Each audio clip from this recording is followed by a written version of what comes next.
to today's webinar. This is part of our Net Zero Live event today. I'm Chloe McCulloch. I'm the editorial director at Building, and this webinar is where the Building Awards Net Zero Award finalists share their next steps. We have 6 guests with us here today, and I'm hoping that we're going to get lots of detail about the initiatives that led them to being shortlisted for the award and the challenges they had to overcome in carrying out their work. As the title suggests, we'll also hear about their plans for the future. So hopefully there'll be lessons there that will resonate with you here today. So on our panel, we have Lauren Davis at Cundall. We have Kate Doherty at WSP. We have Ian Goodfellow at Penoy & Prasad. We have Peter Hazard at Cundall, Michael Ruddock at Reds 10, and Claire Wakelin at HLM Architects. So thank you all for joining us today. We've got a great panel lined up. Just a bit of housekeeping for the audience before I hand over to our panel, our speakers. A reminder that you're welcome to post questions as we go. So if something occurs to you, please just jot it down, and then when the presentations have finished, we'll try to get to as many of those questions as possible. Then finally, this webinar is being recorded. So I know a lot of people ask if they can look back, and yes, you can. The recording will be available shortly after we finish. And you can get that via building.co.uk. So I think that's enough from me. We will hand over to our first speaker, Lauren. And the rest of us are going to turn off our mics and our cameras, and it's over to Lauren and her presentation. I'll just stay on just to let you know that it's working, Lauren. Thanks, Chloe. Hopefully you can see that now. That's great. Okay. Yeah. Perfect. So hi, I'm Lauren Davies. I'm a senior mechanical engineer at Cundall, and I'm here to talk about our initiative Zero Carbon Design 2030. So in 2021, Cundall made a commitment for every project we work on to be zero carbon in design by 2030. Zero Carbon Design 2030 is a global initiative that is being driven from the bottom up, with Cundall team members from all regions, disciplines and levels across the practice, helping to drive change throughout the business.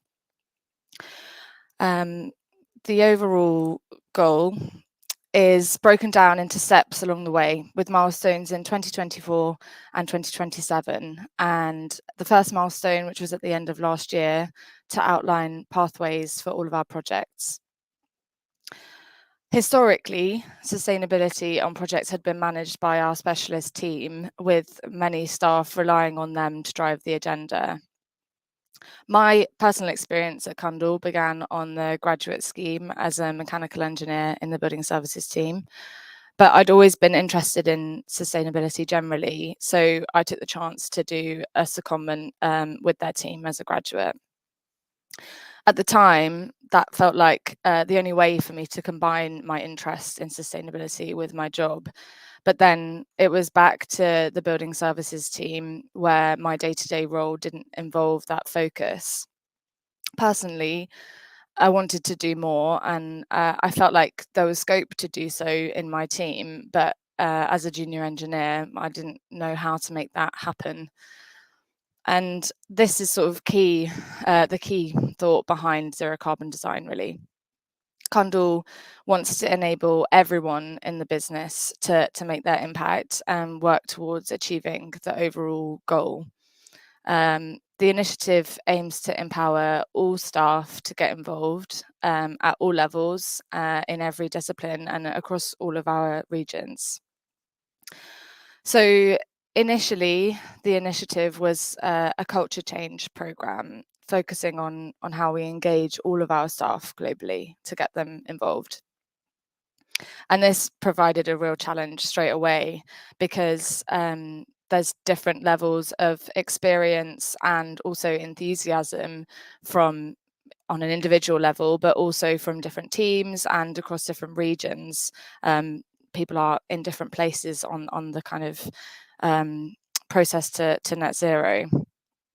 So the way we went about it was, the first step, we looked to recruit advocates from all areas of the business, representing every team. And that received a really great response. We had over 90 people signing up. We wanted everyone to take ownership of their own progress and understand what it means for them. So each team was tasked with creating their own individual plan for how to work towards net zero, tailored to their sector and discipline. So they assessed what was within their scope and where they could have the greatest influence, looking at local market drivers and the aspirations of their key clients. And then they reviewed their technical knowledge to see what they already knew and also where there were gaps that needed to be filled in. And off the back of those plans, we then have spent time upskilling staff and providing some of the tools and resources that people were looking for to fill in those gaps. But that's going to be an ongoing process, and we're going to continue to provide those resources as their need is identified and we learn more and people understand what they need. So whilst they're trying to embed this as business as usual, is still a challenge that we're working on. We're still looking at changing the mindsets of people, both internally and externally, by educating them that we can do things differently on our day-to-day projects. And whilst there is a long way to go and the goal is ambitious, there's loads of amazing things that we know we're already doing. So we've really tried to focus on knowledge sharing those successes across the business, so that we can give people confidence that things can be done and they're already being done. Even if those things seem small, we're still making progress.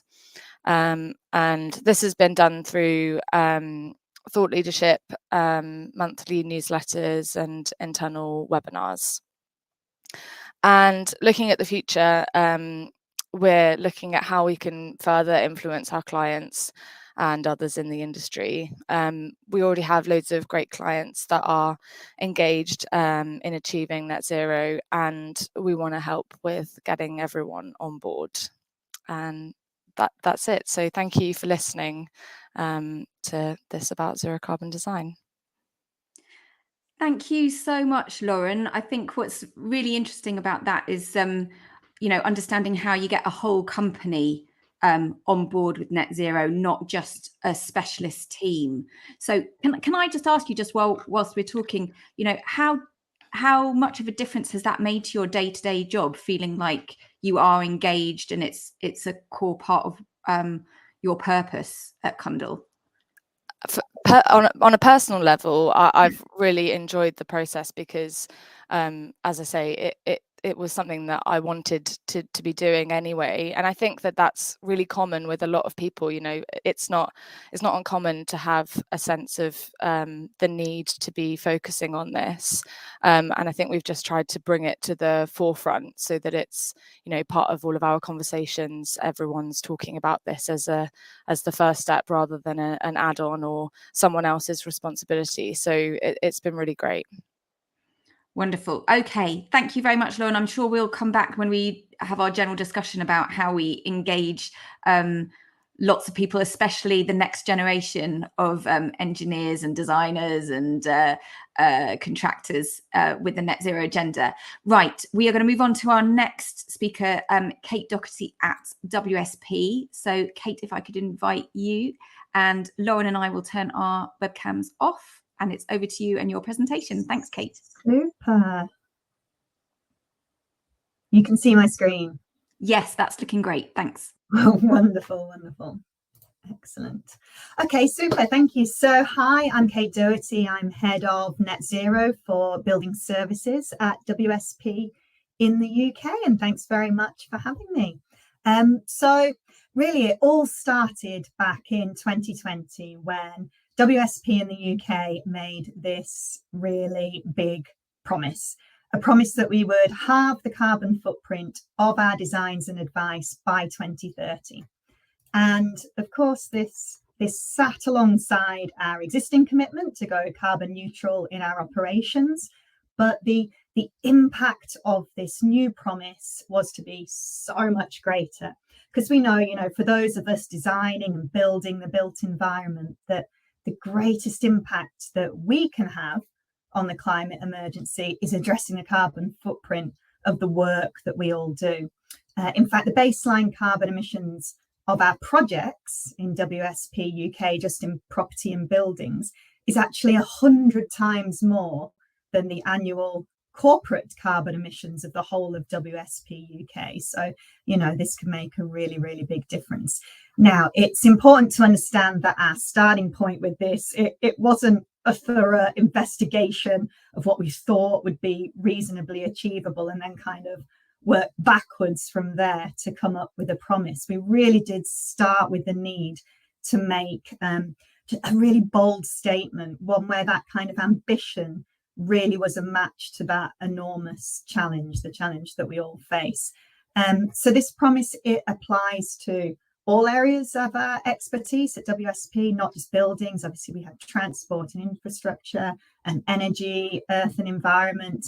But I'm coming from the property and buildings space, and that is what the award nomination was focused on. So that's what I can talk to. Now, as part of the brief for today, we were, of course, asked to speak about some of the challenges that we've faced in the last year since being nominated for the award. And of course, actually measuring the carbon emissions of our designs and advice is a huge challenge. In property and buildings, we've got our 2020 benchmark. We're very soon going to have our 2021 figures. The most success I'd say we had was certainly in measuring that upfront structural embodied carbon.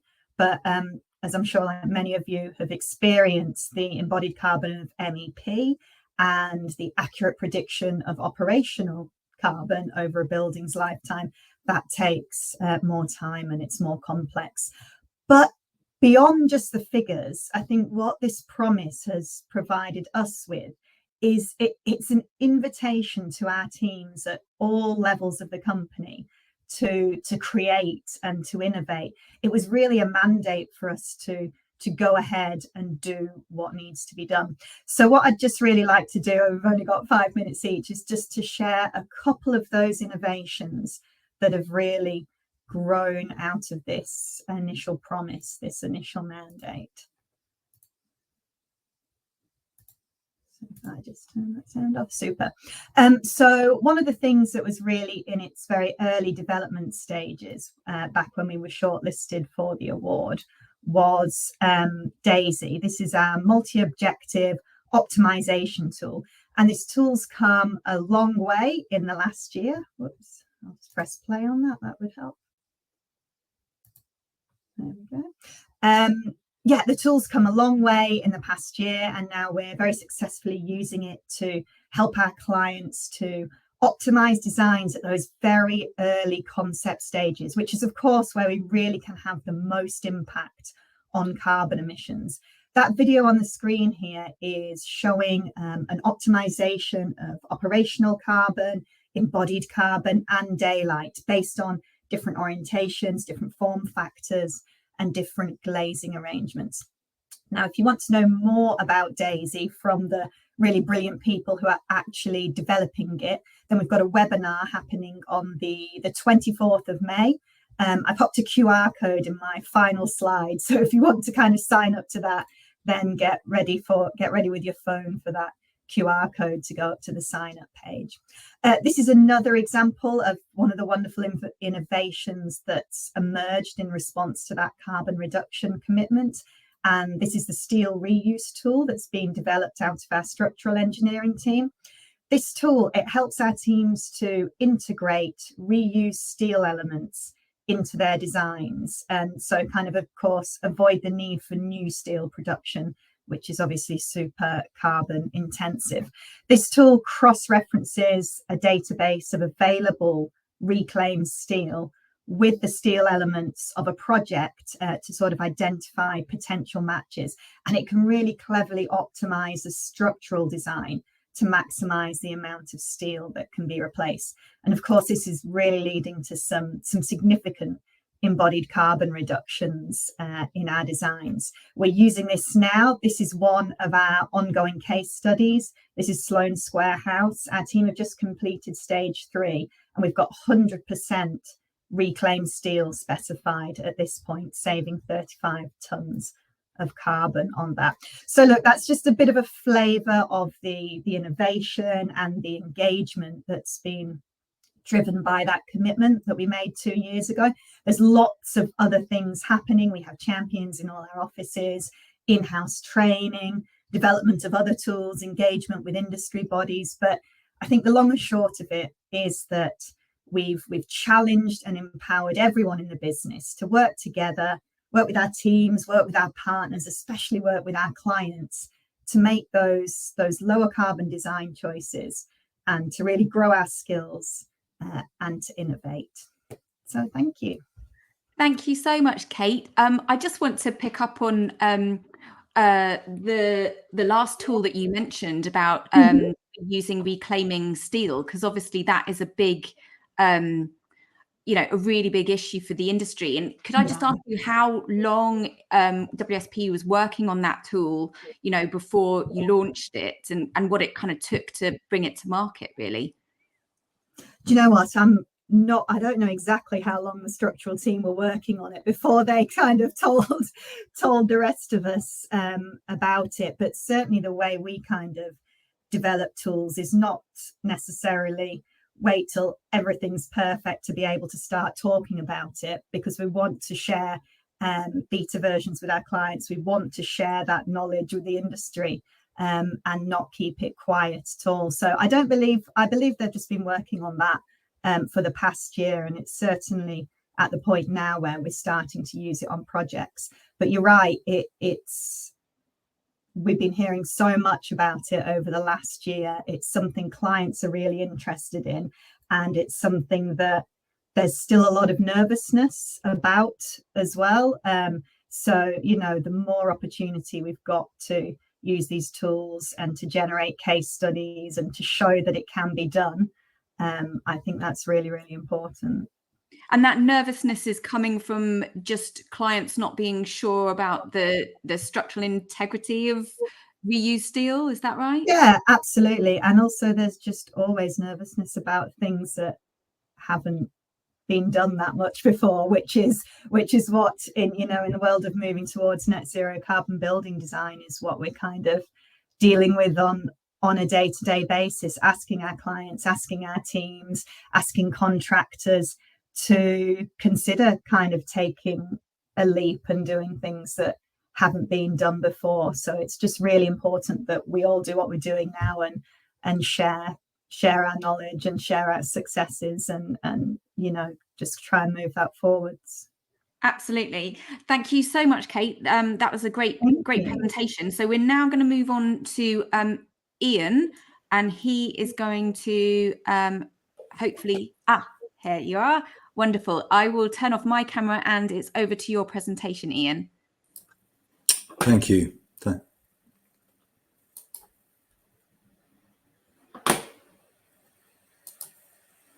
So hopefully you can all see that. Yes, that's in presenter mode. Thank you.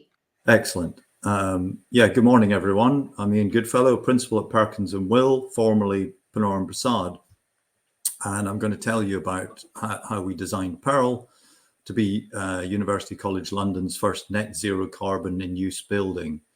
And I'll then go on to talk about some of the subsequent progress on the journey to decarbonize all our designs. With this building, we're very fortunate to have a very engaged client in UCL Estates and an excellent team of fellow consultants to do this, including Stantec, Atkins, TNT, AECOM, BFirst, Charcoal Blue, and Volker Fitzpatrick were the contractors who built it during COVID. So it's a cast of millions as usual to create these projects. And briefly, what is PEARL? It's the Person Environment Activity Research Lab, and it's the first of a kind facility to explore how people interact with their environments to inform the design of better world. So it's this wonderful thing of designing a building which will go on to be part of designing a better urban realm and built environment for all of us. Life-size environments can be created and tested in here. Example in the middle there is a supermarket to study how to improve these challenging places for people with autism. It's in Dagenham East, and it's key because it's part of it's really the first of major regeneration projects there. So thinking really the kind of community connections of a project like this are really significant. And really since opening in 2021, it has become this hub for the local community, working closely with multiple schools and colleges across the borough. Essentially, it's a big box of tricks, a highly versatile research facility. And the main lab space in red, flanked by major storage to one side in green and what is termed the groove to the other in yellow, which is really the kind of brain box of the building where experiments are designed. And at the far end is the plant, conceived as a plug and play approach to allow upgrades and changes in the future without disturbing the goings on in the lab. Our approach really is to demand reduction measures was pursued and includes high performance building fabric and air tightness combined with MEC ventilation and heat recovery of equal or greater than 70%. The heat demand profile is seasonal with strong correlation to ambient air temperature, and demand for domestic hot water fairly limited by the building type, resulting in low base heat load to improve on. And air source heat pumps in tandem with the lean measures achieve a 20% improvement over building regs. That was building regs 2013. It's 10 meters long, 10 meters high, 100 meters long, and the lab has been designed with these huge 40-meter clear structural spans to house hugely varied research experiments. The groove, which you see top left there, is freestanding cross-laminated timber building within a building, and that was designed for rapid assembly on site, so it could effectively be built within the shed. The whole has been designed to minimize carbon in construction and use with minimal foundations and highly efficient structure. And it designed maximize the use of recycled and recyclable materials while minimizing waste through off-site prefabrication. Circular economy thinking really informed our design from the beginning. We thought very carefully about easy disassembly and reuse at the end of life, and that's gone on to inform projects we're now working on. An example of that is the insulated panels that clad the whole building, and these were used really because they've got effectively a cradle-to-cradle recyclability, which I can talk about more in the Q&A. Here's the lab space, the groove on the left. Air is delivered close to the experiments, and stratification of the air temperature is avoided by the use of slow-moving fans. The adjacent groove is intentionally designed as a kind of counterpoint to the blank canvas of the lab, warm tones of the exposed CLT finish and large amounts of daylight. Ground level, it houses the arrival space used for the workshops with schools and wider community. And then some of the maker spaces off to the right and the connection that connect directly into the lab. The stair leads up to the main workspace where the experiments are designed. And this is where everything is designed to support collaboration.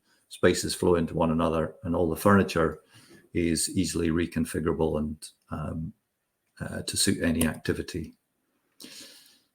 The building is BREEAM outstanding and carbon negative in use, thanks to its highly efficient fabric services and production of its own energy through this vast array of photovoltaics that covers the whole of the entire roof. Really where we started, looking at from the point of view of the planning policy target and UCL's own targets that we helped them set at the start of the project, we were looking at a much smaller area. But during design development, in conversation with UCL, they really chose to make the leap to invest in extending the PV installation across the whole roof, resulting in a circa 700 kilowatt peak power installation. We're finding this is well in excess of the building's demands, and it's set up so it can export directly to adjacent buildings on the site, and then if that demand's not there, to be connected to the national grid. So subsequent to the completion of Pearl, we really fused our in-house design processes with our sustainability strategies and targets to produce a new holistic process we have named Living Design. This framework really fully embodies our values and purpose, and is enshrined within our manifesto. And that's been a game changer, I think, for us. We're thinking about buildings differently. We're thinking about our whole design process differently, and we're thinking of it holistically.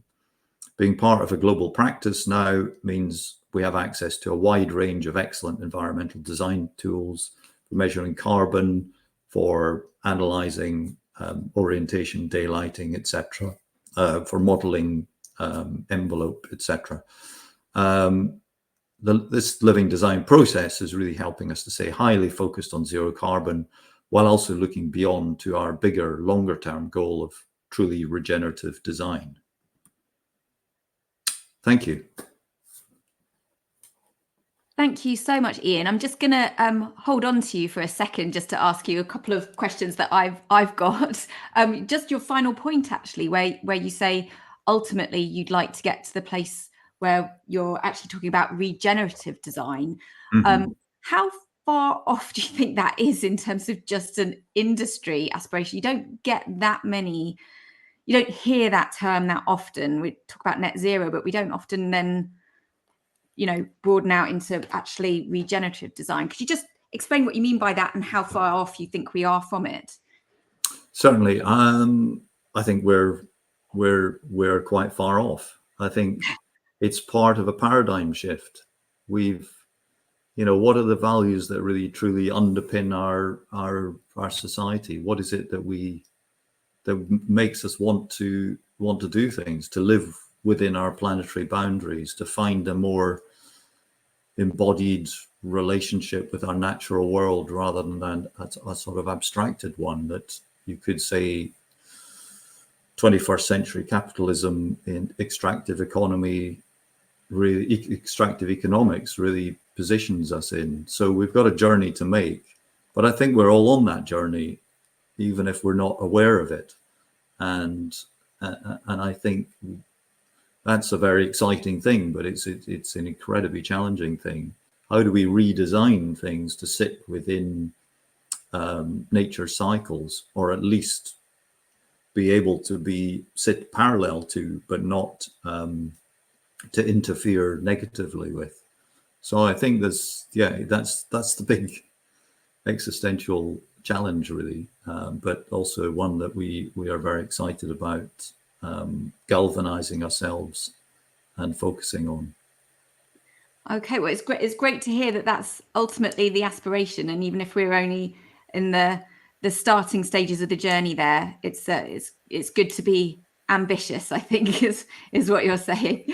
Okay, thank you, Ian. We will come back. I think you did also point to it would be good to talk more about the circular economy and particularly in relation to off-site solutions. So I think that would be something that we'll pick up at the end of the presentation. So I've made a note of that, and if any of the audience have got any questions around that, about how off-site and circular economy can fit together, do post your questions. Right, we will move to our next speaker, Peter Hazard at Cundall. So I'll invite Peter to come on.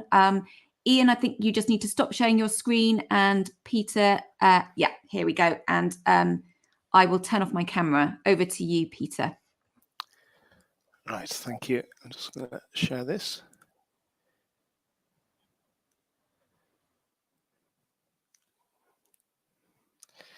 Right, hopefully you can see the presentation view. Yes, that's in presentation view. Great. Thank you. Right, so my name is Peter Hazard. I'm an Associate Director at Cundall, and I'm the School and Colleges Sector Leader at Cundall. And I'm going to be talking to you today about the Gen Zero prototype that we worked together with the DFE on, and the sort of where the next steps from there, really. The Gen Zero prototype was in essence a massive research and development project that the DFE organised, but it was actually the end clients were other construction consortia. We had the Construction Innovation Hub, the BRE, Infrastructure and Projects Authority. These were all the sort of the key clients, as it were, that we were all working for ultimately. And it was a mammoth R&D project. It ultimately had sort of 5 key pillars that we were asked to sort of focus on. The first, well, these aren't in any particular order, they're all equally as important, but the first one is energy and carbon. This was a scheme that had to embrace extremely low operational energy and carbon and low embodied carbon. It was also to be aimed at platform and modern methods of construction, so prefabrication, off-site factory manufacturing, standardization of approach to allow for that modular construction, that scale of construction.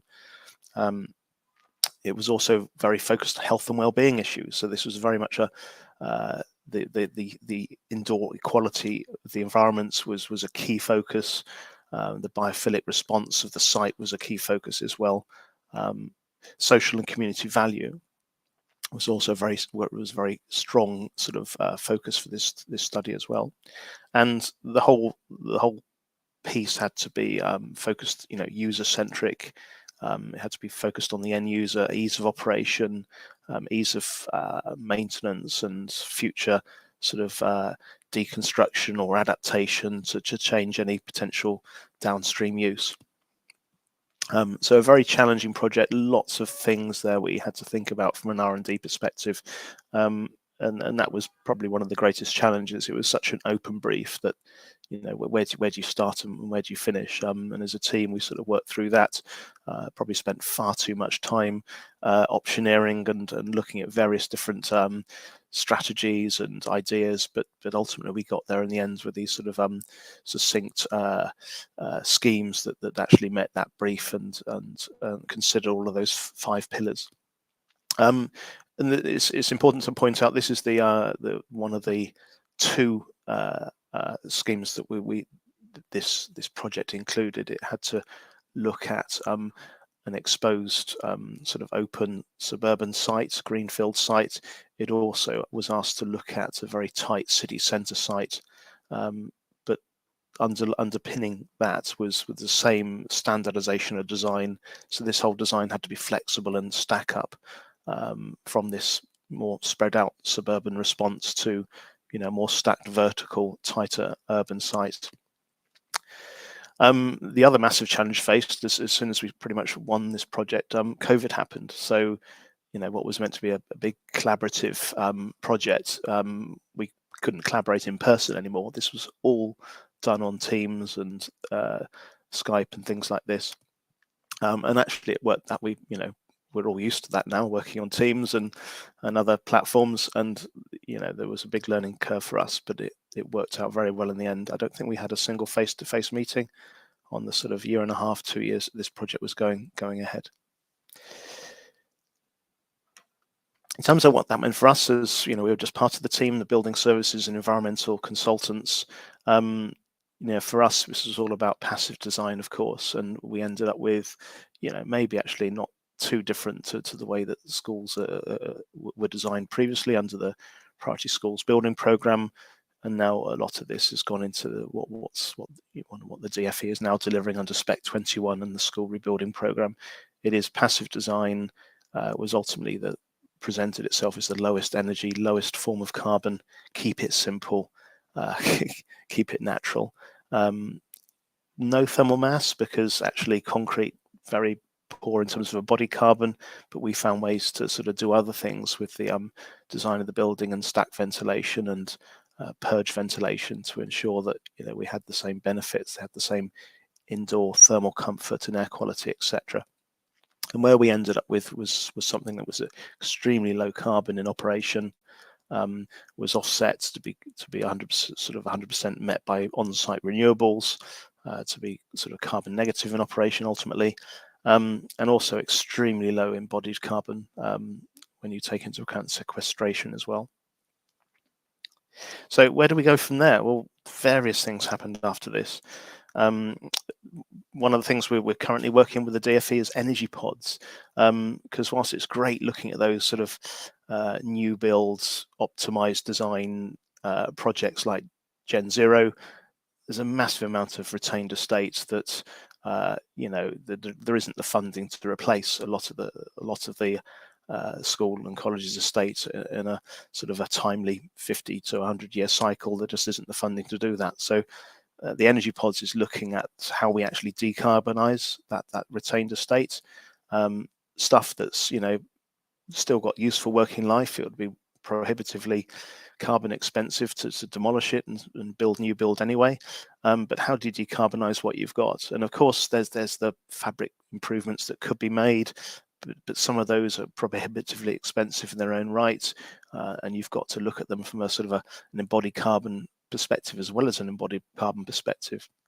The energy pods ultimately tries to find common denominators for different building types, whether they're poorly performing or performing well, and has a sort of it's an MMC approach to a pods, a modular type energy center that can actually replace existing poorly performing gas or oil or even coal boilers and replace those something with more modern and efficient. Yes, there's heat pumps in them, but for some schools, actually, there's a stepping stone where some gas boilers might be needed. But ultimately, the energy pods piece sort of reacts to all of this and has a standardized MMC solution that can fit. The other thing we're doing for ourselves is we're doing our own carbon offsetting pilots. So we're actually looking at 3 schools currently, a mix of age and condition, and looking to help those schools come up with their own route maps to decarbonisation and ultimately net zero carbon by 2050. A lot of schools can't do this. They haven't got the funding to do it for themselves. So we as consultants see this as an alternative route map to our own operational decarbonisation, as it were, to use our own knowledge and expertise pro bono to help out schools and colleges achieve their own route maps to net zero carbon. So we'll be talking more about that at Education Estates this year as well. Off the back of Gen Zero, we've also been doing a couple of follow-on schemes that take some of those principles, those sort of pathfinder schemes. One of them is a small scheme at Fawcett Primary School in Cambridge. It's sort of a Gen Zero pilot, unofficially, as it were, that's using the same sort of structural solutions, very low carbon structural solutions, to come up with a modular off-site fabrication. This is in conjunction with the University of Cambridge as well. They're interested in that piece of R&D in terms of timber construction, and the original structural engineers for Gen Zero as well are involved, Smith and Woolwork. That's currently got planning, but we're trying to get funding for that project, but hopefully it will be moving ahead soon. Ashington College, this is on the DFE's SRP program, as it were, but it's a Gen Zero pilot pathfinder scheme.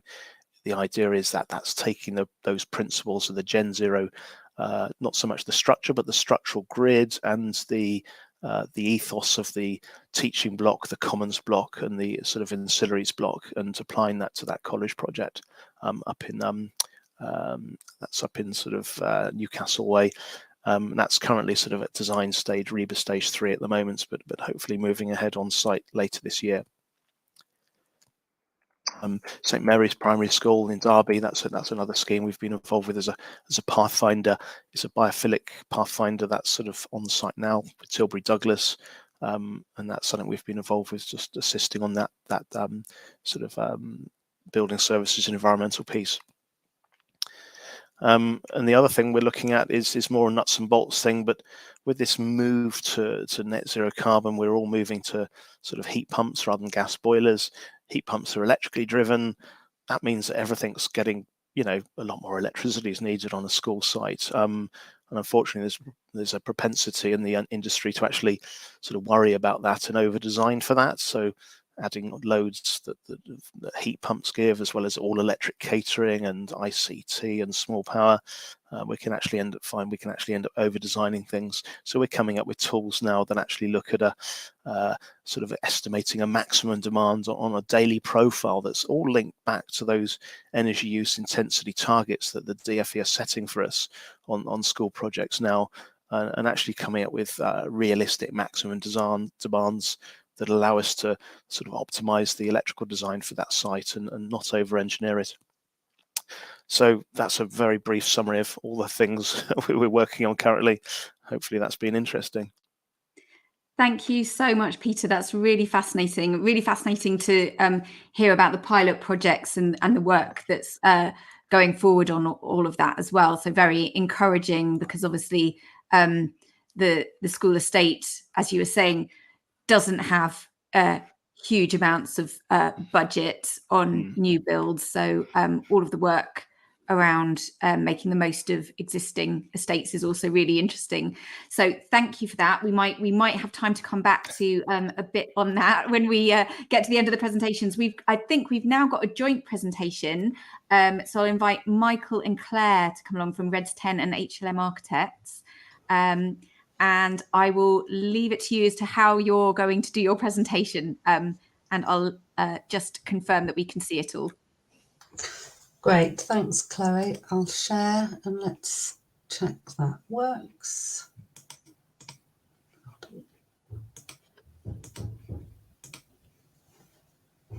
Yes, that's looking good. Perfect. Well, yes, it's myself and Michael. Good morning, everybody, because this has very much been a joint partnership between Reds 10 and HLM, the development of the new Dinton Activity Centre. We started working on this in 2019, and as other people have said, you know, very much sort of working over Teams and remotely through the pandemic, but we were great. And, you know, in a similar way to Ian said for Pill, we had a very enlightened client that was really kind of, you know, joy to work with and wanting to develop this new activity centre. And for them, it's their first net zero carbon building that they've got within the borough. It provides much enhanced facilities and replaces a previous very sort of unpoor and sort of not fit for purpose building that was on the site. And we were initially sort of approached to see how we could do a study to define the brief with the users, to provide a building that would be open all year. The previous centre focused very much on those outdoor activities and was limited to summer use. So part of this sort of wider, broader sustainable approach to the business case for the building was that it would be open all year and have a much more inclusive visitor and user experience. Key to the setting here by the lake is that we wanted to have a building that very much sort of blended that landscape and building approach and really sort of made the most of these spectacular views across the lake. So we split the building into two parts. You can see there's a larger volume with the hall, and they're linked by two outside terraces. That upper terrace providing those kind of views and visitor kind of experience there. And on the ground floor, there's changing rooms that are linked to the uses on the lake. It's also got a cafe, conference, teaching facilities. And I think kind of for us, it was very much about understanding how all those different users and different people that were visiting the centre could use the building. We worked very closely as well in terms of specifying the materials. You know, it was important to us that they both kind of respected the context, but also were sustainable themselves. And I think taking inspiration from that wider setting with the large timber cladding, the detail we'd got there, working with local artists in terms of, creating local businesses was also another sustainable element to the project, and a building that the wider community could really be proud of. I'm going to hand over to Michael now to sort of talk through a little bit more about how we actually delivered it. Thank you, Claire. Yeah, I just want to start off by saying we use modern methods of construction on this building specifically. We're a volumetric modular contractor, which means we build the building off-site in a factory, which ultimately is faster and less disruptive to the surrounding area and more sensitive to the environment, which was really important on this scheme. Claire touched on it there. It was, Woking Borough Council's first sort of net zero building, and they were fully behind it and, fully got behind our approach. So, yeah, that was a big factor on them, was just doing it in the most effective, least disruptive way and least harm to the environment as well. Yeah, so it's probably worth touching. We talk about net zero, and specifically this building, it's operationally net zero. So that means the amount of energy generated on the project meets the usage of the building. We don't talk too much about embodied carbon. I think it's important that people sort of take more note of this as well. Specifically, through the construction process, the embodied carbon is huge, but through modern methods of construction, this is greatly reduced by working in a factory environment. And more specifically on the building,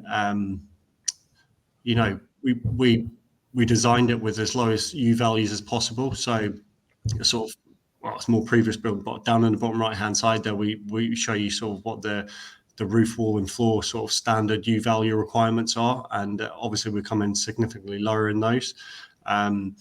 So again, sorry, if you could just go back a minute, Claire, thanks. I'll just talk a bit more. Also, we're looking at the ventilation strategy. We're using natural ventilation where we could possibly. You can see on the right hand side there on the roof, we've got a sort of a wind catcher. So we use wind catchers on the roofs to naturally ventilate the spaces. And where we needed to in sort of enclosed areas, mechanical ventilation was used with sort of heat recovery systems. So we just, where we could, we're minimizing energy use for providing that ventilation and doing it naturally as far as we can. And energy for the building was via sort of air source heat pumps. I suppose ultimately our aim was to use the minimum amount of energy possible to operate the building. So it's a fully electric building and no gas. And as you can see, the sort of the energy generation was via PVs on the roof there, and there's a separate carport as well. So yeah. One other thing sort of didn't just want to touch on is we installed a smart control system as well. That's like an enhanced monitoring system in BMS. Which is cloud-based and remotely controlled, so it gives the operator the ability to change settings, controls lighting, heating, cooling remotely from a cloud-based system. What's good about that? It generates insights and behaviours to the building, and you can see where there's potentially plant is operating when it shouldn't be out of hours, and control that, so you can reduce energy consumption that way as well. And ultimately, it allows optimization of plant through data insights.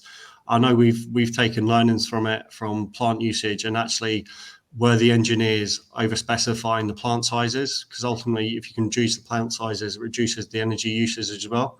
So that's been a big part of why we install smart controls, to garner that sort of insight into how the building's operated and used by the end user, rather than sort of the traditional old way is you sort of give them the keys, they've got a trend BMS system, whatever it is, and you just sort of walk away and you don't really understand how the building operates and what its energy usage is. So that's how we can sort of almost prove our system and check that we are actually operating in that net zero in operation. So I just want to touch on what we've done in terms of taking learnings from this project into new project sector. So Claire and myself and HLM and Red's 10, we work closely on a number of schemes. We're working across the MOD estate and the new single living accommodation and delivering a number of DFE sort of new modular schools. All of them we're delivering as net zero now. So the original, this was our Pathfinder scheme. And through working on this, you know, we've taken loads of good learnings, which we're moving into new sectors as well. So I suppose the main ones for us are we've improved air tightness. On Denton, our air tightness was around 3. On the new schools projects, we're down to sort of between 1.5 and 2. And on the single living accommodation on the MOD estate, we're going as low as 1. Also enhanced U values, floor, walls, roofs, just making them as low as possible. Ultimately, this all feeds into lower energy use. And as I touched on the smart controls, just looking at using more efficient plant and equipment, again, to make the building more efficient from an energy perspective.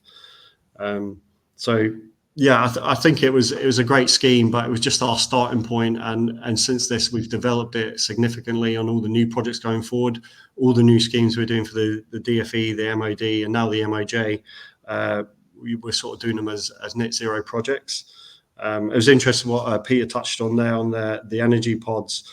We're actually looking at building a prototype now with the DFE. So we're fully involved in that and sort of developing the first prototype that's going to be used.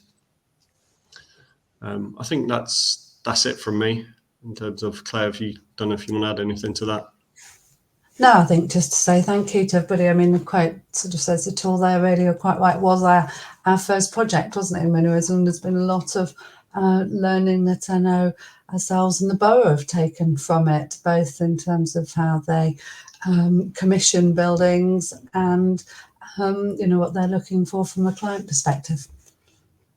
That's great. Thank you so much, Michael and Claire. It's really encouraging, I think, to see that from that project, more great work is happening and has happened, and that you're working so closely with clients, and that there's overlap with what Peter was saying about those energy pods. So actually, what I might do is invite all of the speakers back so that we could just have a general discussion. We've got some questions in from our audience, so we'll all come back together.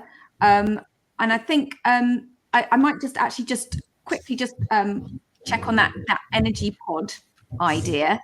Could you just expand on exactly, Michael, when you were saying that is now happening? Could you just explain a little bit more about that, because it does sound interesting?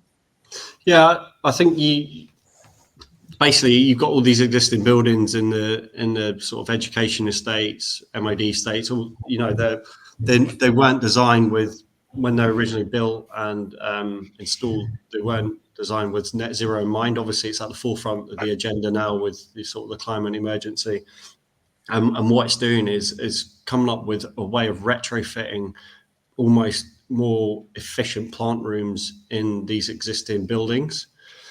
So almost it'd be like a bolt-on plant room that ultimately, you know, it'll make the building energy usage more efficient. So it's a way of doing it without a complete knockdown and rebuild, which is obviously, it's not realistic in terms of costs. So that's the essence of it.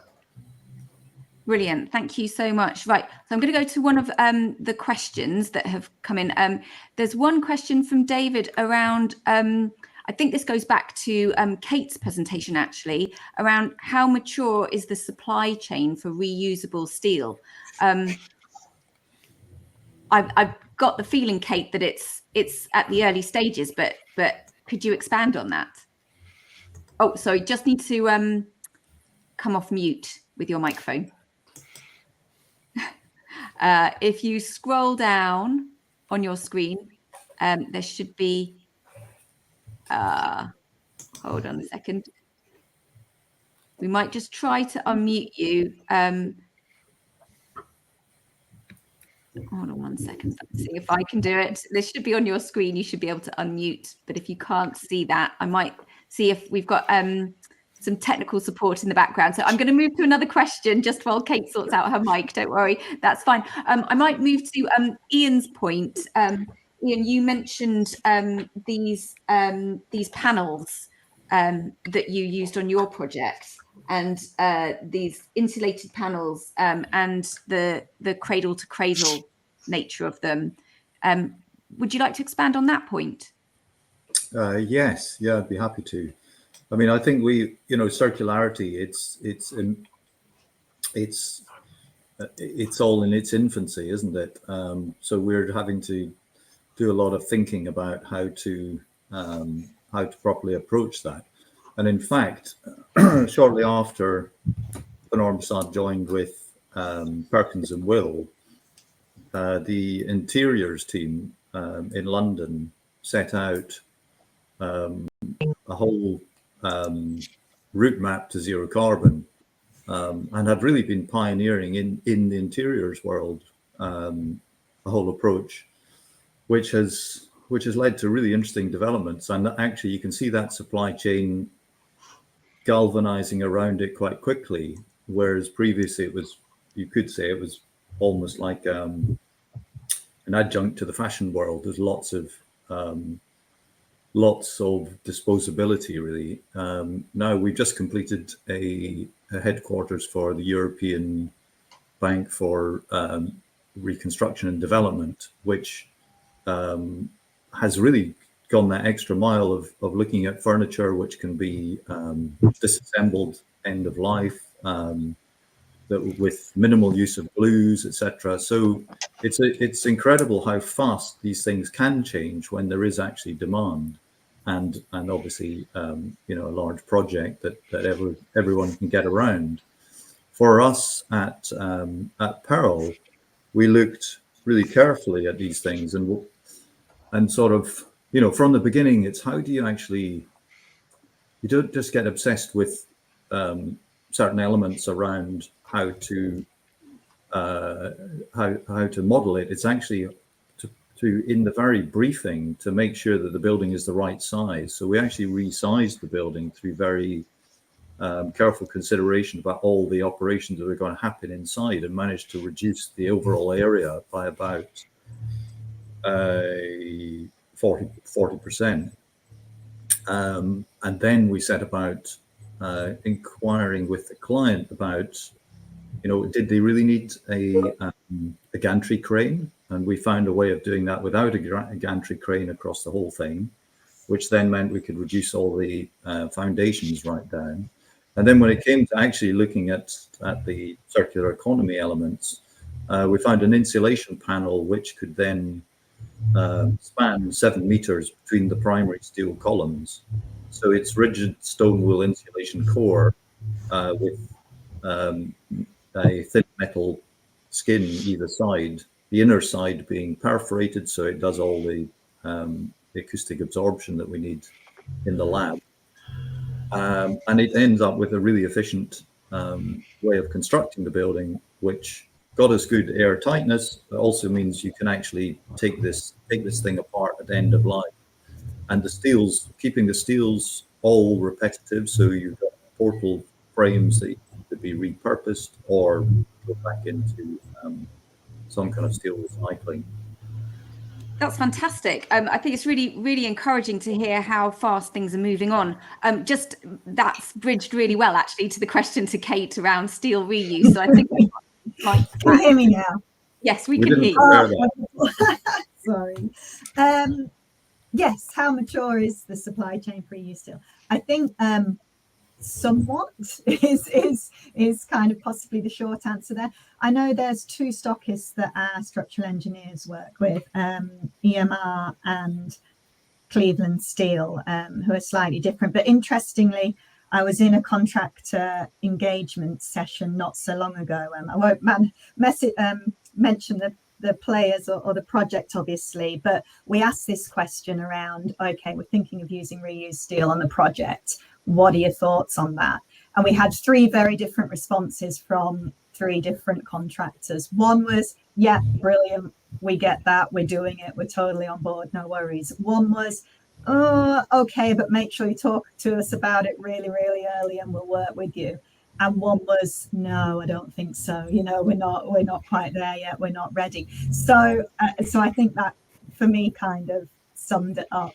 It's happening. It's there somewhat, but you've got to find the right people to work with, and you've got to have the conversations early.